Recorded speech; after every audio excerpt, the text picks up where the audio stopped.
परम आदरणीय आचार्य सुखदेव के चरणों में प्रणाम करता हूँ। सुखदेव जी का जीवन इतना महत्वपूर्ण है ऋषियों, ऐसा आदर्श चरित्र किसका होगा जिन्होंने 12 वर्ष तक सुखदेव ने मातृ गर्भ को ही वास किया। इतना विचित्र संत है आचार्य सुखदेव। गोलोक धाम में राधा रानी की गोद में क्रीड़ा करते थे। एक बार किशोरी राधा ने कहा, बेटा सुखदेव, आप मृत्यु लोक में जाओ और मृत्यु लोक में जन जन में भागवत धर्म का प्रचार प्रसार करो बेटा। सुखदेव ने कहा, माता मैं संसार में नहीं जाता। क्यों? क्योंकि संसार में जाते ही माया पकड़ लेती है और उस माया ने मुझे पकड़ लिया तो जो भी 2-4 माला में आपकी जपता हूं वो भी छूट जाएंगे, इसलिए मैं नहीं जाना चाहता। किशोरी राधा ने कहा, नहीं बेटा, मैं आपको वचन देती हूं, आप पर माया का असर नहीं होगा। वही आदरणीय पूज्यपाद सुखदेव जी जो तोते के रूप में गोलोक धाम में किशोरी राधा जी की गोद में खेला करते थे, वही मृत्यु लोक में आए और कैलाश पर्वत के ऊपर एक पखड़ी के गर्भ से महाराज उन्होंने जन्म ले लिया, अंडे के रूप में जन्म ले प्रकट हुआ। अभी अंडे में जीव प्रादुर्भाव नहीं था, बर्फीली हवाएं जोर से चलने लगी तो अंडा फूट गया। सुखदेव के माता पिता सुख पक्षी और पखड़ी दोनों ही अंडे को पड़ा छोड़कर के वहां से चले गए। महाराज कैलाश पर्वत पर रहते हैं भगवान शंकर, भगवान शिव जी वहां वास करते हैं। और नारद जी ने एक बार अपने मन में विचार किया कि सुखदेव जी का प्राकट्य होना चाहिए। आदरणीय सुखदेव जी जब तक प्रकट नहीं होंगे तब तक जन जन में भागवत धर्म का प्रचार प्रसार कैसे होगा। और सुखदेव जी को लाए कौन? नारद जी बड़ा विचित्र संत है महाराज। नारम ददाति इति नारद, जो ज्ञान देता है उसे नारद कहते हैं। या नारम अज्ञानम गति खंडति इति नारद, जो अज्ञान का खंडन करे उसे नारद कहते हैं। और महाराज हमारे ब्रजवासी तो कहें ना रद्द, जिसकी बात कभी रद्द नहीं होवे उसे नारद कहते हैं।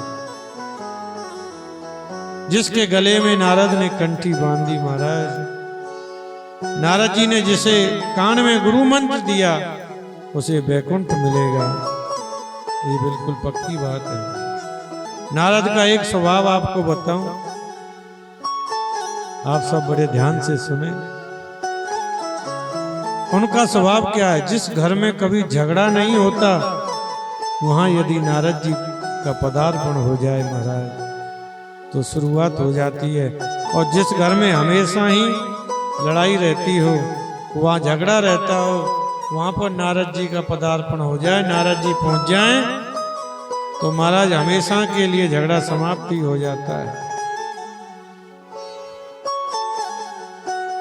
नारद जी जहां भी गए, भागवत में लिखा है, नारदो देव दर्शन, नारद जी का दर्शन जिस किसी मनुष्य को हुआ उसे भगवान जरूर मिले, ये नारद जी की विशेषता है। नारद जी ने सोचा, लक्ष्मी नारायण में तो झगड़ा करा ही चुका हूं, मेरे कारण ब्रह्मा और उनकी पत्नी में भी विवाद हो ही चुका है, लेकिन शिव पार्वती में कभी विवाद नहीं हुआ। ऐसा कुछ नाटक करके आऊं जिससे उन दोनों में भी झगड़ा शुरू हो जाए। सो महाराज सीधे कैलाश पर्वत पर चले गए। भगवान शंकर तो गुफा में तपस्या में बैठे हैं, माँ पार्वती आश्रम में अकेली है। कैसा नारद का स्वभाव है। माता पार्वती ने नारद को देखा, खड़ी हो गई, आओ नारद पधारो। महाराज बड़ी कृपा की, माता पार्वती ने आसन दिया उनके सामने, सुंदर पात्र में लड्डू रखे, जल रखा, पाइए विराजिए। नारद जी आपको बहुत दिन हो गए देखे, क्या बात है आजकल कहीं आना जाना बंद कर दिया है क्या? नारद जी कहते हैं माता सत्य कहता हूं, संसार में कभी किसी के घर नहीं जाता, एकदम आना जाना बंद करके रखा है मैंने। क्यों? नारद जी बोले क्या बताऊं माता, इन संसार के लोगों में बनावटी प्रेम ज्यादा है। बनावटी प्रेम, बनावटी भक्ति, बनावटी श्रद्धा, दुनिया में जो भी जिससे प्रेम करता है माता, सब बनावटी प्रेम है। सुर नर मुन सब की ये रीति, स्वार्थ लाग करे सब रीति। सब स्वार्थ का प्रेम करते हैं माता, कोई किसी से प्रेम नहीं करता। संसार में लोगों का प्रेम सच्चा नहीं रहा, सब बनावटी हो गया, इसलिए कभी आना जाना सब मैंने बंद करके रखा है। जहां सच्चा प्रेम नहीं वहां क्या जाना। पार्वती बोली अब मैं आपसे क्या बोलूं, मैं तो अपनी बात कहती हूं, हम दोनों में इतना प्रेम है, इतना प्रेम है कि मेरे पति तो मुझसे इतना प्रेम करते हैं कि कोई भी बात मुझसे छिपाते नहीं। और गुरु के द्वारा जो कान में मंत्र दिया जाता है ना, वो भी किसी को बताना नहीं चाहिए, अपनी पत्नी को भी नहीं कभी बताना चाहिए। शास्त्र कहते हैं गोपनीयम गोपनीयम गोपनीयम प्रत्यंतः, उसे गुप्त करके रखो, ये शास्त्र की मर्यादा है। लेकिन मेरे पति तो मुझसे इतना प्रेम करते हैं कि सबसे पहले वो मंत्र आकर के मुझे बताया। गुरुदेव ने हमें ये मंत्र दिया। हम लोग रोज भजन करके बैठते हैं ना, आंखें बंद करके समाधि में बैठते हैं, तो समाधि में जो भी दर्शन प्रभु के होते हैं किसी को नहीं बताने चाहिए। ये शास्त्र कहता है कि सबको गुप्त रखो, लेकिन मेरे पति तो इतने अच्छे हैं, रोज शाम को आकर के मुझे बता देते हैं। आज इतना प्रेम करते हैं मुझसे कि आपसे क्या बोलूं महाराज। आज मैंने राम के दर्शन किए, आज मैंने कृष्ण के झांकी का दर्शन किया। नारद जी ने कहा ये तो बहुत आनंद की बात है माता, आपके पति आपसे प्रेम करते हैं। और माता एक बात कहूं, जहां प्रेम होता है ना वहां पर कोई बात छिपाई नहीं जाती। जहां प्रेम होता है ना वहां पर कोई बात छिपाई नहीं जाती।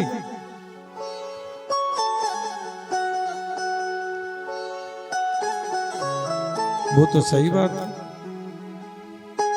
पार्वती बोली, नारद जी ने कहा तो फिर तो आपको ये बात भी पता होगी कि शिव जी के गले में जो मुंड की माला पहने हैं उसमें किसके मुंड लगे हैं? ये बात आपको बताई, अपनी पत्नी को बताई। पार्वती बोली सुनो, प्रेम तो बहुत करते हैं मुझसे, लेकिन मुंडमाला में किसके मुंड लगे हैं ये तो कभी बताया नहीं। नारद जी बोले तो कि प्रेम क्या खाक करते हैं? जिस 24 घंटे जिस माला को पहन करके रहते हैं उस माला में किसके मुंड लगे हैं ये बात अपनी पत्नी को नहीं बताई, यानी आपको नहीं बताई। हम तो जाते माता, आप जाने, आपका काम जाने, और आपका काम जाने इतना ही काफी था महाराज। भगवान शंकर ने जहां से चले गए नारद जी, और पार्वती ने कहा हे भगवान, जिसको परमेश्वर की तरह मानती हूं, पार्वती जी ने सुंदर वस्त्र उतार दिए, मलिन वस्त्र पहन लिए, आभूषण उतार दिए, फेंक दिए, और को भवन में जाकर के बैठ गई महाराज। पुराने जमाने में जब मकान बनता था तो माताओं के लिए रूठने के लिए कमरा अलग से बनता, ये नेम था। उस कमरे के द्वार पर लिखा रहता खूब भवन। यदि उसमें चली गई तो समझ लो वो रूठ गई है। तो फिर पति देव बड़ी बड़ी मनोहार करके मनाया करते थे।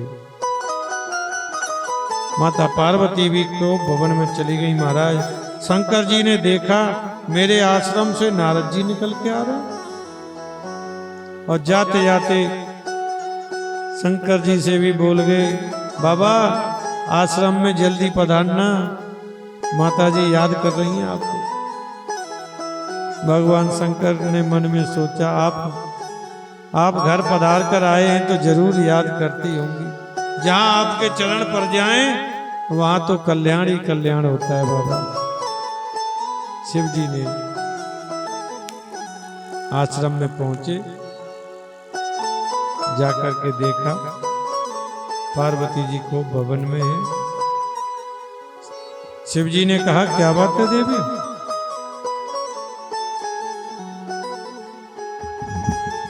क्या बात है? आपने इतने अंदर का क्या बात है? शिव जी ने कहा, अंदर का काला तो वो होता है जो कपटी होता है, और मैंने तो आपसे कभी कोई कपट नहीं किया। आप मुझे कपटी बोलती हैं। पार्वती ने कहा, जिस 24 घंटे जिन मुंडमाला को पहनते हैं उसमें किसके मुंड लगे हैं, ये बात आपने मुझे बताई। भगवान शंकर ने कहा, देवी आपने कभी अवसर नहीं दिया, लेकिन मैं आपसे कितना प्रेम करता हूं इसका यदि वास्तव में कोई प्रमाण है तो ये मुंडमाला है। मुंडमाला में किसके ये सिर लगे हैं? आपके ही सिर लगे हैं देवी। वैसे तो आप परात्मा हो, जगदम्बा हो, लेकिन लीला की सिद्धि के लिए जब जब आपने जीवन में तुमने परिवर्तन लाती हो, चरित्र में परिवर्तन लाती हो, तब तब तुम्हारे शरीर के सिर को काट करके अपनी माला में पिरो लेता हूँ, जिससे तुम्हारी याद मुझे बनी रहे। इसलिए तुम्हारे सिर को ही अपनी माला में पिरो लेता हूँ। मेरे जीवन में इतनी बार आपने देह का परित्याग किया, ये तुम्हारे ही सिर हैं देवी, किसी और के नहीं। हम तो मरने के बाद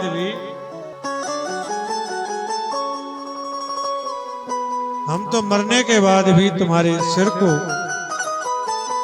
माला में लटकाए घूमते हैं और तुम कहती हो हम कपटी हैं। पार्वती बोली, हे भगवान, तब तो आप महाकपटी निकले। शिव जी बोले, कैसे? अरे ऐसी कौन सी दवाई खा रखी है जो तुम तो कभी मरते नहीं, मुझे बार बार मरना पड़ता। वास्तव में सच्चा प्रेम किए होते तो वो औषधि आप मुझे भी पिलाए होते, जिसे पीने से आप अमर हो जाते हैं। भगवान शंकर गंभीर हो गए और उनके नेत्र सजल हो गए। पराम्बा पार्वती ने बोली, देवी मैंने एक अद्भुत अमृत का पान किया है, अद्भुत अमर कथा का पान किया है, और वो अमृत का पान करने से ना मेरी कभी मृत्यु होती है, ना भी मेरा जन्म होता है, कभी मृत्यु नहीं होती। माता पार्वती चरणों में गिर कर के बोली, वो अमर अमृत पान मुझे भी कराइए ना। भगवान शिव ने कहा, वो अमर कथा भागवत की कथा है, वो मैंने सुनी है देवी, लेकिन उसका विधान है भागवत की कथा सुनकर सम्मुख बैठ करके सुननी चाहिए। एकदम व्यास मंच के पीछे बैठकर भागवत सुनना निषेध है। भागवत की कथा में बीच में उठना भी नहीं चाहिए, बेअर्थ की बात भी नहीं बोलनी चाहिए।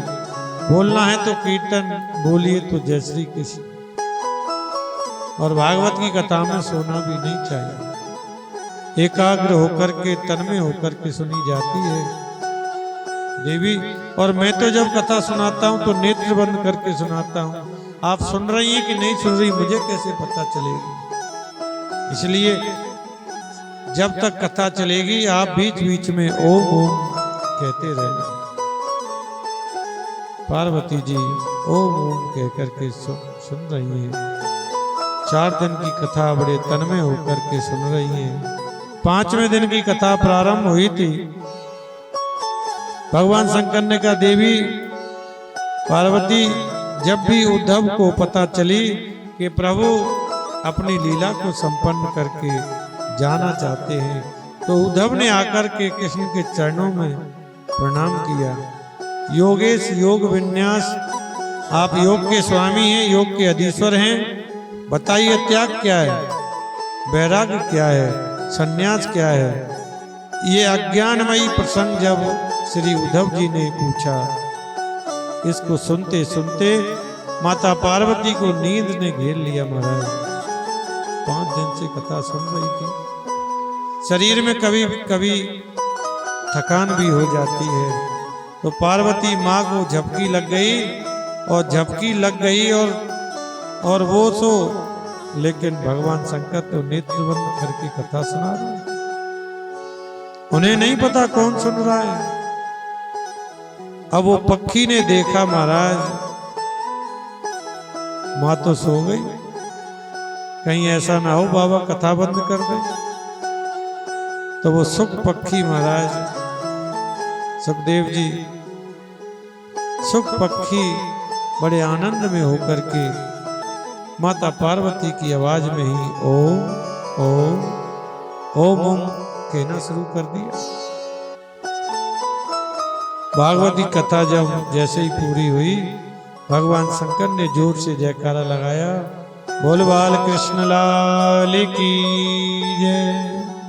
जैसे ही जोर से जयकारा लगाया, पार्वती जी की नींद टूटी।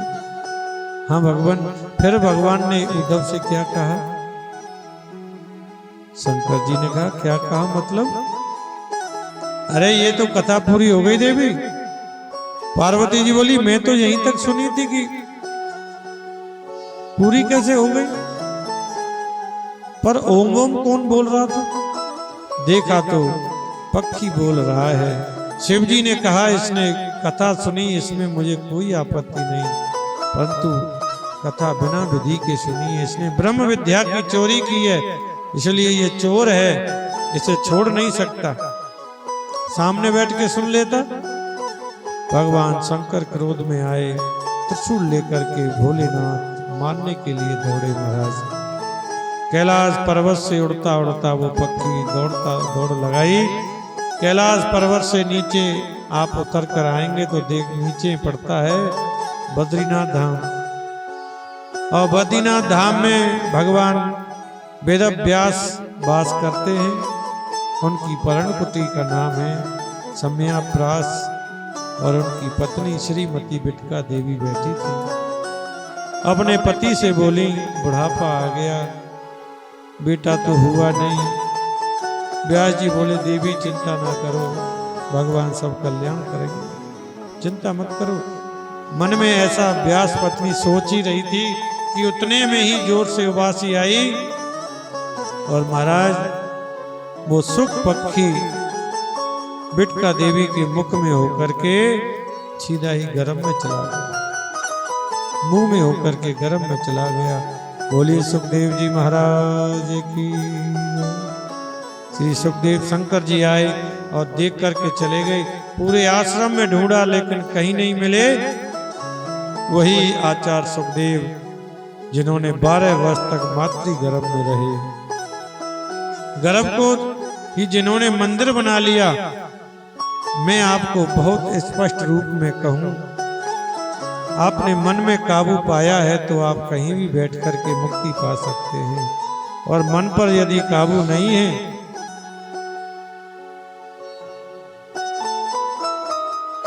मन पर यदि काबू नहीं है, कहने का भाव क्या है कि मन जिसका एकाग्र है वो अपने कहीं भी बैठ कर के कल्याण कर सकता है।